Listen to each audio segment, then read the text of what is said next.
Hi hello എല്ലാവർക്കും സുഖമാണല്ലോ അല്ലേ. ഇവിടെ ഇപ്പോൾ നല്ല മഴ പെയ്തുകൊണ്ടിരിക്കുകയാണ്. ഞാൻ നേരെ ഇച്ചിരി മുറുക്കുണ്ടാക്കുക കേട്ടോ. അതിന് ഞാൻ ഒരു ഗ്ലാസ് അരിപ്പൊടിയാണ് എടുത്തേക്കുന്നത്. ഇടിയപ്പവും പത്തിരിയൊക്കെ ഉണ്ടാക്കുന്ന അരിപ്പൊടിയാട്ടോ എടുത്തത്. പിന്നെ അതേ ഗ്ലാസ്സിന് ഒരു 1/4 ഗ്ലാസ് കടലമാവ് എടുത്തിട്ടുണ്ട്. കടലമാവ് ഇല്ലെങ്കിൽ എടുക്കണ്ട, അരിപ്പൊടി കൊണ്ട് തന്നെ ഉണ്ടാക്കാം കേട്ടോ. എന്നാലും ഇച്ചിരി കൂടുതൽ ടേസ്റ്റ് കിട്ടും ഈ കടലമാവും കൂടി ഇട്ടാലേ.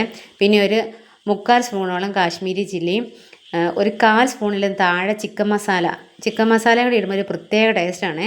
പിന്നെ നമ്മൾ ആവശ്യത്തിന് ഉപ്പും ചേർത്ത്, ഉപ്പെന്ന് പറഞ്ഞാൽ ഇച്ചിരി ഒരുപാട് അങ്ങ് താഴ്ന്നിടരുത്, കാരണം എണ്ണയ്ക്കകത്തൊക്കെ ഇങ്ങനെ വറന്ന് വന്ന് ഫ്രൈ ആയിട്ടൊക്കെ വരുമ്പോഴത്തേനും ഉപ്പ് രസം താഴ്ന്നു പോകല്ലേ. പിന്നെ നമ്മൾ ഇച്ചിരി കായവും ഇട്ട് നമ്മൾ സാധാരണ പച്ചവെള്ളത്തിലാട്ടോ കുഴയ്ക്കുന്നത്. പിന്നെ നമ്മൾ കൈ കൊണ്ട് നല്ലപോലെ പ്രസ് ചെയ്ത്, അത് കടലമാവുള്ളതുകൊണ്ട് സൂക്ഷിച്ചാൽ വെള്ളം ഒഴിക്കാവുള്ളേ, അല്ലെങ്കിൽ അത് ഒത്തിരി അങ്ങ് കുഴഞ്ഞു പോകും കേട്ടോ. ഇതുപോലെ ഒന്ന് ആക്കി എടുത്തിട്ട് ഞാനത് വേറെ പാത്രത്തിലോട്ട് മാറ്റിയിട്ടുണ്ട് കേട്ടോ, ഇത് കുഴച്ചെടുക്കാൻ എളുപ്പത്തിന്.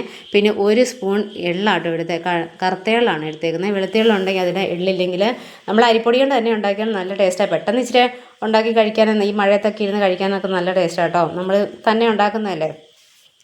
എന്നിട്ട് നമുക്കിതിന് 3 പ്രാവശ്യമൊക്കെ ഉണ്ടാക്കാനേ ഉണ്ടായിരുന്നുള്ളേ. ഞാനിപ്പോൾ പെട്ടെന്ന് തീരുന്ന പോലെ ഉണ്ടാക്കി എടുക്കുന്നതുകൊണ്ട് കുഞ്ഞു പാത്രത്തിൽ ഉണ്ടാക്കുന്നില്ലേ, നമുക്ക് എണ്ണ ബാക്കി വരും കേട്ടോ. ഇതൊക്കെ നമ്മൾ കുറേ എണ്ണ ഒഴിച്ച് ഒരിച്ചിരി ഉണ്ടാക്കുമ്പോൾ കുറേ എണ്ണ ബാക്കി കളയുകയൊക്കെ ചെയ്യേണ്ടത്. അതുകൊണ്ട് ഞാൻ ഈ കുഞ്ഞു കുഞ്ഞു പാത്രങ്ങളിലൊക്കെ ഉണ്ടാക്കുന്നത്. ഇതുപോലെ ഈ മുള്ളുള്ള അച്ചാ കേട്ടോ നമ്മളിതിന് എടുക്കുന്നത്. ഒരു ഹോളേ ഉള്ളൂ, പക്ഷേ അത് ഈ മുള്ളച്ചെന്ന് ഇവിടെ പറയുന്നത്. അപ്പോൾ ഇതിൻ്റെ പുറത്ത് ഇതിൻ്റെ പുറത്ത് ഇങ്ങനെ എന്നാ പറയുന്നത്, മുള്ള് പോലെ ഇരിക്കും, പൊങ്ങി. അതാകുമ്പോൾ പെട്ടെന്ന് നമുക്ക് ആയി കിട്ടുകയും ചെയ്യും. അതൊന്ന് തിരിച്ചും കൂടി ഇടുവാണെങ്കിൽ ഉണ്ടല്ലോ, ആ മുള്ളിൻ്റെ അതിനൊരു സ്പേസ് ഉണ്ടല്ലോ, അത് തിരിച്ചിടുവാണെങ്കിൽ തന്നെ മുറിഞ്ഞ് വീഴുവേ. ഞാൻ അങ്ങനെ ചെയ്ത് നോക്കിയിട്ടുള്ളതുകൊണ്ടാട്ടോ ഞാനങ്ങനെ പറഞ്ഞത്. അപ്പോൾ പെട്ടെന്നാക്കി കിട്ടും. പിന്നെ ഇത് ഒരു വശം ഇതുപോലെ തന്നെ നമ്മൾ തിരിച്ച് മറിച്ചൊക്കെ ഇട്ടാൽ മതിയേ. പിന്നെ ഉണ്ടല്ലോ, ഇതിൻ്റെ ഒരുപാട് അങ്ങോട്ട് നിൽക്കാൻ നിൽക്കണ്ട. അതിനാന്ന് പറഞ്ഞാൽ കടലമാവും ഒക്കെ ഇട്ടേക്കുന്നതുകൊണ്ട് പെട്ടെന്ന് ഒരു കരിവ് പോലത്തെ ഒരു സ്വാദ് വരും. നമുക്ക് 3-4 പ്രാവശ്യമായിട്ട് വറുത്തെടുക്കണമല്ലോ. അപ്പം നമ്മൾ എടുക്കുമ്പോൾ നമുക്കത് ഇച്ചിരി അതങ്ങ് ഫ്രൈ ആയിട്ടാന്ന് തോന്നുമെങ്കിലും ഇത് തണുത്ത് കഴിയുമ്പോൾ കറക്റ്റ് ഫ്രൈ ആയിട്ട് തന്നെ ഇരിക്കും കേട്ടോ. ഇത് സത്യം പറഞ്ഞാൽ ഇവിടെ പിള്ളേർ ഒരു നേരം കൊണ്ട് തന്നെ കഴിച്ച് തീർക്കുവേ.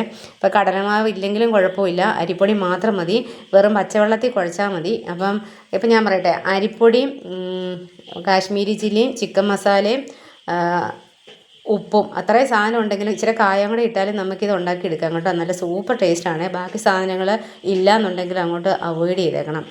പിള്ളേർക്കൊക്കെ ഉണ്ടാക്കി കൊടുക്കുമ്പോൾ അവർക്കും ഒരു സന്തോഷം, ഈ മഴ പെയ്തിരിക്കുമ്പോഴൊക്കെ ഒന്ന് കുറിക്കാനൊക്കെ നല്ലതാണ്. പിന്നെ വൈകിട്ട് സ്കൂളിൽ വിട്ട് വരുമ്പോഴൊക്കെ ഇത് കണ്ടോ നല്ലപോലെ കിട്ടിയിട്ടുണ്ട് നമുക്ക്, അത് ഒടിയുന്ന കണ്ടോ, പെട്ടെന്നായി കിട്ടും കേട്ടോ. അപ്പം എല്ലാവരും ഉണ്ടാക്കിയൊക്കെ നോക്കണേ. ഇഷ്ടപ്പെട്ടാൽ ലൈക്ക്, ഷെയർ, സബ്സ്ക്രൈബ് ഒക്കെ ചെയ്ത് കമൻറ്റൊക്കെ ഇട്ട് സപ്പോർട്ടൊക്കെ ചെയ്യണം കേട്ടോ. വീണ്ടും കാണാവേ.